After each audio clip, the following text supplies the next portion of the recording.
Sa tuwing almusal, hindi mawawala ang kape at itlog sa mesa ng maraming Pilipino. Katunayan, ang itlog ang isa sa pinakamura at pinakamadaling lutuing ulam, mapaprito man, nilaga o ginisa. Tiyak na hindi mauubusan ng ideya kung paano iluluto ang itlog. Pwede rin itong ipalaman sa pandesal o anumang uri ng tinapay.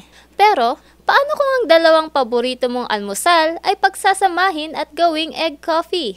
Sa pagsisimula ng Montañosa Film Festival 2025 nitong buwan ng Marso, isa sa tampok na aktibidad ay ang paglulunsad ng sine-musikain. Dito, tampok ang iba't ibang food cart at stall na samot-saring inumin at pagkain. Isa sa mga pumukaw ng atensyon nila Rowelyn at Merrick ay ang stall na ito na nagtitinda ng egg coffee. Nakita lang po namin nung naglalakad po kami. Tapos sabi, parang try natin yun kasi egg coffee po parang kakaiba.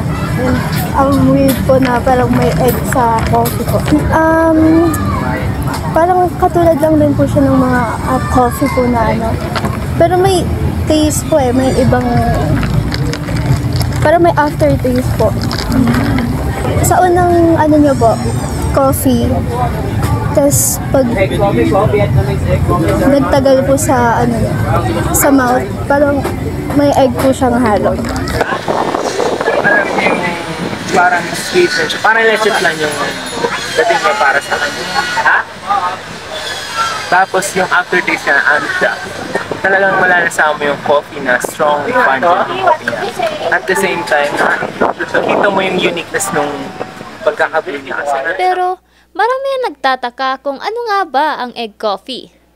Ang egg coffee ay isang espesyal na timpla kung saan pinaghahalo ang sariwang itlog at condensed milk hanggang sa maging creamy at malambot ang texture.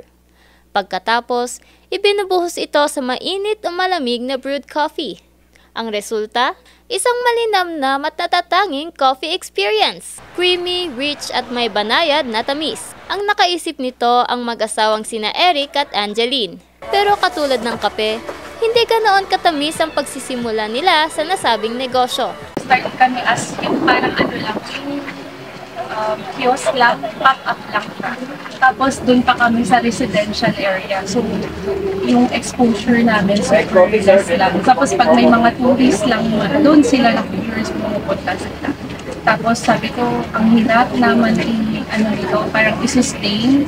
Tapos minsan nang ubusan pa kami. Kasi kapag bibili ka noon dati ng beans na supply, talagang by bulk siya. So, tapos hintayin mo pa siya overseas. At dahil sa kakaibang sangkap nito, marami ang nagtatanong kung malansa ba ito o kung ligtas sa salmonella. Actually, oo, madami nagtatanong na kung malansa siya. Pero yun nga, sabi nga ni Kim, yung mixture ng egg and yung condensed na babalance niya yung bitterness and yung acidity ng coffee na hindi siya malansa. So, mababawasan pa yung lansa sa yung pait ng coffee mismo. Regarding sa salmonella, yun, minimake sure naman namin na na sinaserve namin eggs are fresh. Anything na na-deliver sa amin na egg na may crack, ganun, hindi na namin isi-serve. Sa kabila ng pangamba ng ilan, unti-unting nagkakaroon ng interes ang mga residente at mga turista sa kakaibang inuming ito. Mula sa isang simpleng itlog at kape, nabuo ang kanilang kwento ng tagumpay. Riza Hal, RNG News.